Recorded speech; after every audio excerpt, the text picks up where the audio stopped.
নমস্কাৰ ৰূপজ্যোতি টিপছলৈ আপোনাক স্বাগতম জনাইছোঁ। আপোনালোকে গম পাইছিলে আমি হাঁহ পালন আৰম্ভ কৰিছিলোঁ আৰু প্ৰায় 200 পৰা 250 মান আমি হাঁহ টোটেল আনিছিলোঁ। তাৰপিছত আমি হাঁহ বিক্ৰী কৰি লাষ্টত আমাৰ কাৰণে প্ৰায় 40টামান হাঁহ ৰাখিছিলোঁগৈ আৰু ইয়াতে বৰ্তমান চৰি আছে। আৰু এটা ভাল খবৰ, 15 তাৰিখৰ পৰা আমাৰ কণীৰ পৰা আৰম্ভ কৰিছে আৰু একজনীয়ে কণী পাৰিছে, কালি এটা পাৰিছে, আজি এটা পাৰিছে, মানে 15 ডিচেম্বৰৰ পৰা। আৰু আমি আশা কৰি আছিলোঁ যে ডিচেম্বৰৰ ভিতৰতে কণী পাৰিব আৰু হাঁহখিনিৰ বয়স প্ৰায় 4 পৰা 5 মাহৰ ভিতৰত আছে। আৰু যেহেতু পোৱালি আমাৰ অলপ খেলি মেলি আছিলে, কিছুমান ডাঙৰ আছিলে, কিছুমান সৰু আছিলে, সেইটো কাৰণে কিছুমান মাইকী অকণমান সৰু হৈ আছে। বাকী যিখিনি ডাঙৰ হৈছে সেইখিনি আমি আশা কৰি আছোঁ যে ডিচেম্বৰৰ ভিতৰতে গোটেইখিনিয়ে কণীৰ পৰা আৰম্ভ কৰিব। আৰু দানা কেনেকৈ খুৱাইছিলোঁ, কি কৰিছিলোঁ, মই গোটেইখিনি দিয়া আছে। আপোনালোকে যদি সেই ভিডিঅ'কেইটা চোৱা নাই অকণমান চাই ল'ব, তাৰ পৰা আপোনালোকে গম পাব যে এইখিনি দানা কৰিও আমি কণী ল'ব পাৰোঁ। এতিয়ালৈকে মই লেয়াৰ দানা সিহঁতক খুওৱা নাই, অলপ কম খৰচতে আমি দানা যিহেতু খুৱাই আছোঁ আৰু সিহঁতৰ কাৰণে ধানো ৰেডি কৰা আছে, ধান আনিম অতি সোনকালে। আৰু সেই ধানখিনি আমি কেনেকৈ খুৱাব লাগে, কি কৰিব লাগে মই জনাম আপোনালোকক। আৰু লগতে লেয়াৰ দানা যদি আপোনালোকে খুৱায় তেন্তে কণী খুব ধুনীয়া এটা প্ৰডাকশ্যন আপোনালোকে পাব 4 মাহৰ পিছৰ পৰা। আৰু লেয়াৰ দানাৰ দামটো প্ৰায় 1350 মান লয় আমাৰ ইয়াতে, 50 কেজি বেগ।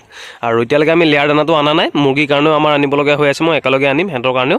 আৰু আমি সিহঁতক দিছোঁ বৰ্তমান এইটো ঠাই, এইফালে এটা পুখুৰী আছে, লগতে এইটো এটা পুখুৰী আৰু এইটো এটা পুখুৰী, প্ৰায় 3টা পুখুৰী সিহঁতে ইউজ কৰি আছে। আৰু আগফালে যিবিলাক খাল আছে সেইবিলাকলৈকো যায়, মই ৰাস্তা সিপাৰ হ'ব নিদিওঁ, যাতে গাড়ী যিহেতু অহা যোৱা কৰি থাকে, গাড়ীয়ে যাতে মাৰিব নোৱাৰে সেইটো কাৰণে। আৰু সিহঁতে এই পুখুৰীটোতে আছে বৰ্তমান আৰু এইটো পুখুৰীত থাকে বেছিভাগ সময়।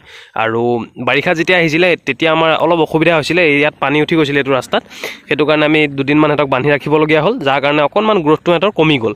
আৰু যাৰ ফলত আমাৰ হাঁহখিনি মানে শুকাই যোৱাৰ নিচিনা হ'ল, পানী নাপালে সিহঁতে শুকাই যোৱাৰ নিচিনা হয় আৰু গ্ৰ'থটো আমাৰ কমি গৈছিলে। তাৰপিছত আমি আকৌ যেতিয়া এৰিবলৈ ল'লোঁ, দানা ভালকৈ খুৱাবলৈ ল'লোঁ, তেতিয়া আকৌ সিহঁতৰ গ্ৰ'থ আহি গ'ল।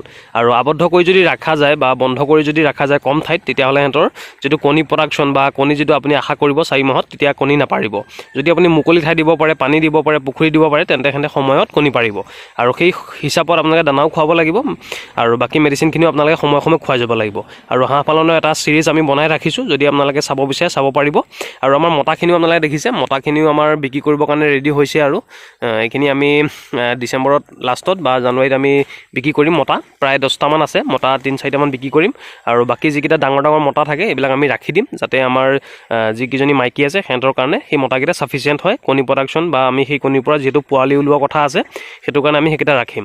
আৰু আমাৰ সেই ভাল খবৰটো আপোনালোকক জনালোঁ যিসকল আমাৰ সৈতে জড়িত হৈ আছে। আৰু আপুনিও যদি হাঁহ পালন কৰিম বুলি ভাবি আছে, এনেকুৱা ধৰণৰ পুখুৰী বা যদি আপোনাৰ বিল আছে ওচৰতে, তেনেকুৱাত আপুনি আৰম্ভ কৰিব পাৰে আপোনাৰ কাম। আৰু 15 তাৰিখৰ পৰা আমাৰ আৰম্ভ হৈছে, কণী কেতিয়া কিমান পাৰিব মই আপোনালোকক জনাই যাম। এতিয়া বৰ্তমান এজনীয়ে পাৰিছে, যোৱাকালি এটা পাৰিলে আৰু আজি এটা পাৰিছে, মানে 15 আৰু 16 তাৰিখে পাৰিছে। আৰু নেক্সট ডে'ৰ পৰা কিমান কণী প্ৰডাকশ্যন হ'ব, কেনেকৈ হ'ব মই জনাই যাম। আৰু বাকী আমি গঁৰালৰ আপডেটো আপোনালোকক দিম। এতিয়া আজিৰ ভিডিঅ'টো ইমানেই, নেক্সট ভিডিঅ'ৰ কাৰণে অপেক্ষা কৰক। ভিডিঅ' চোৱাৰ বাবে ধন্যবাদ, আপোনাৰ দিনটো শুভ হওক।